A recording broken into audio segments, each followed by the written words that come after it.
Hello, Spectrum Women. It is I, Becca Lory Hector, one of the authors of Spectrum Women Walking to the Beat of Autism, as well as one of the editors right here at Spectrum Women magazine.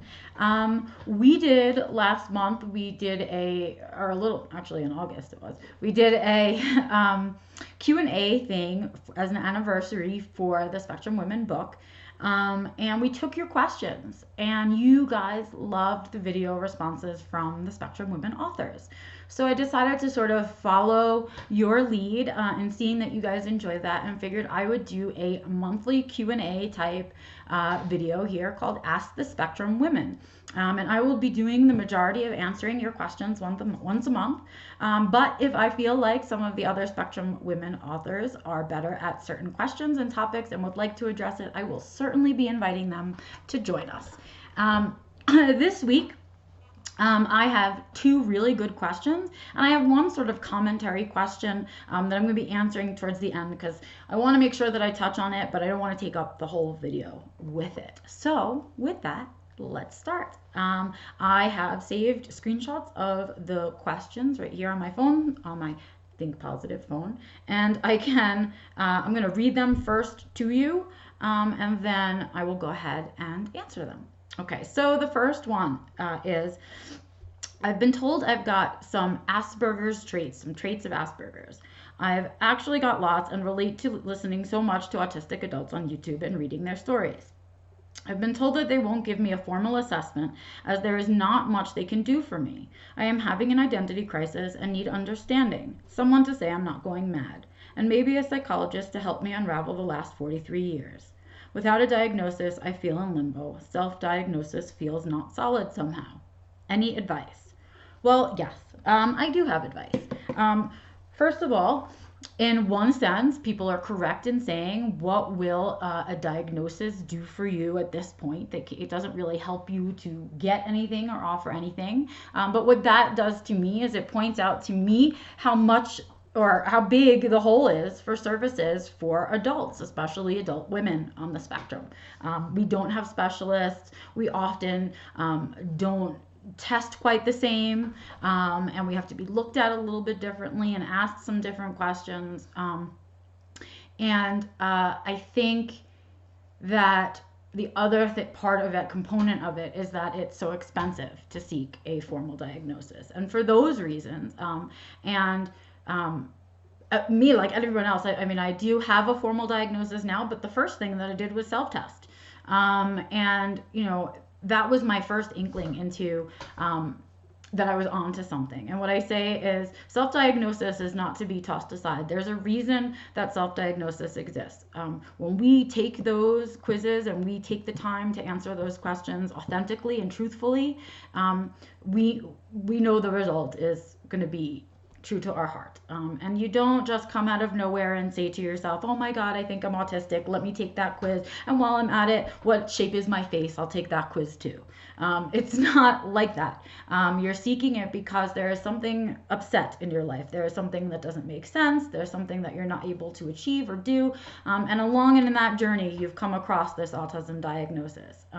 And so I say, don't poo-poo the self-diagnosis. I know that for some of us, I was one of them who felt like I needed to, after self-diagnosis, pursue a professional diagnosis. And that was for my mindset. And my mindset alone. I needed the validation. And I think some of that comes from living a life of being invalidated so much, which may be exactly where the person who's asking the question is coming from, right? And needing that kind of input. And so I say, we know innately if we're autistic. You know by the questions that are asked and your scores and your life experience. You just know. And the tests are really there to confirm what you know in here.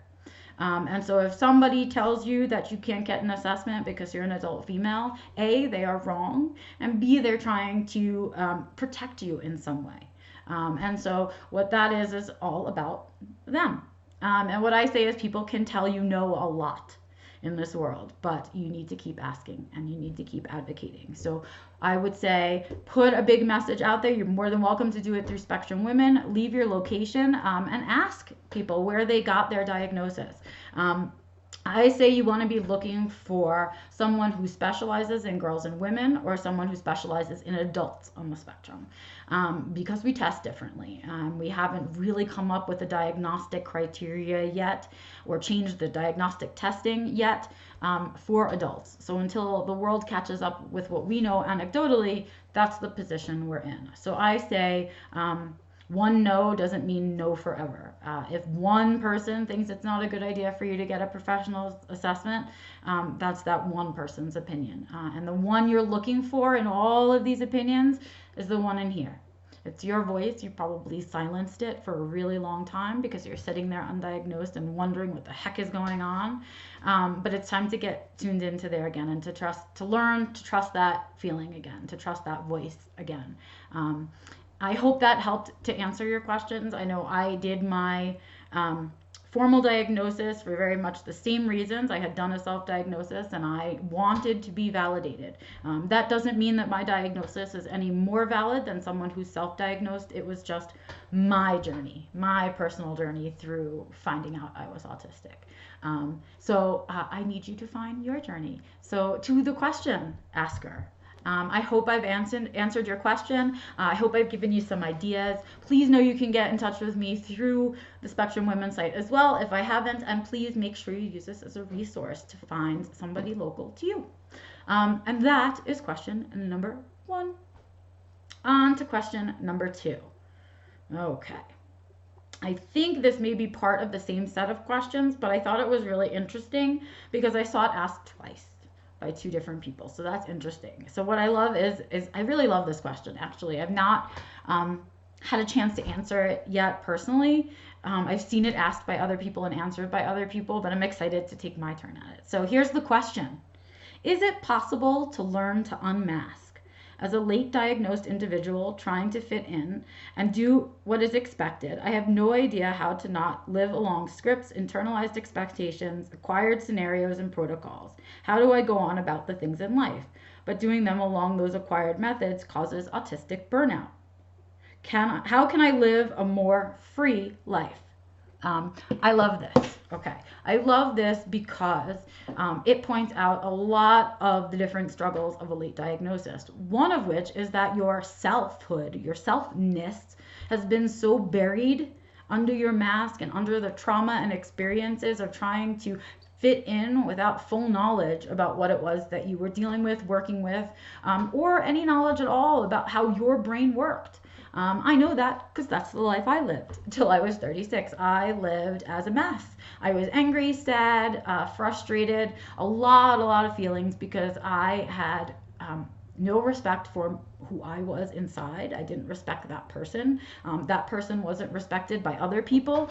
And so when I got my diagnosis, what I did was I spent an entire year, a full year post-diagnosis, going to weekly therapy to learn to articulate my needs, to learn to understand who I was underneath all of this trauma, and how to learn to start listening again to my needs. And I think that's what the masking situation is about. Now, for many of us, those of us who get diagnosed late, masking becomes such a habit, such an ingrained habit, that whenever you find yourself in a majority neurotypical situation or in a situation that you feel uncomfortable in, the tendency is to revert back to the habit of masking. So I love that the question is, can you learn to unmask? So really what we're asking is, can you unlearn to mask? And yes, you can. I don't know if you can get rid of it entirely, especially not in today's world. I think it would be idyllic if we could be unmasked everywhere and every second of every day. But the society and world that we live in is really based on sameness. It's really fueled by the desire for sameness. And so people are expecting, the majority of people out there are expecting conversations and events to follow the pattern that they're supposed to follow, that the normalized sameness, right? Every wedding's the same, every this is the same, every that's the same, right? Every first day of school, all of those things. And what we need to learn to do is to unbuild those habits, to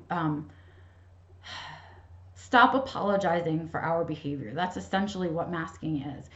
Instead of making someone uncomfortable with our authentic behavior, we choose their comfort over ours, and we mask our differences for their comfort level. But at the same time, it's costing us our comfort level.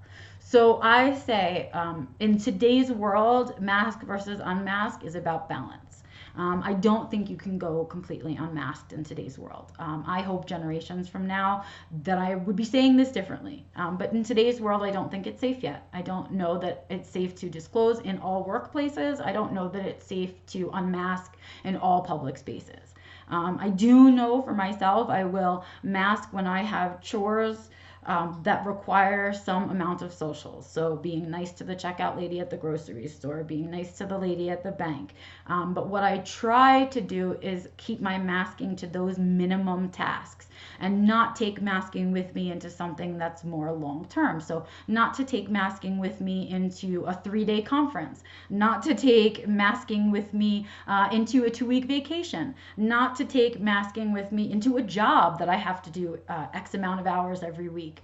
Because that's the strain, that's when we feel the strain of the mask, is that long-term sustaining the mask over a long period of time, rather than those short bursts of masking, like to get yourself through the grocery store or to get out of the bank in decent quickness and getting everything done. And I think in those scenarios, those pre-scripted routines that we've made habits are just easier and simpler to get through a task that's already hard. But when we have something that is a long-term commitment, that's an authentic commitment to who we are, we want to stay aligned with our choices. We want to stay aligned with the life we're choosing to live.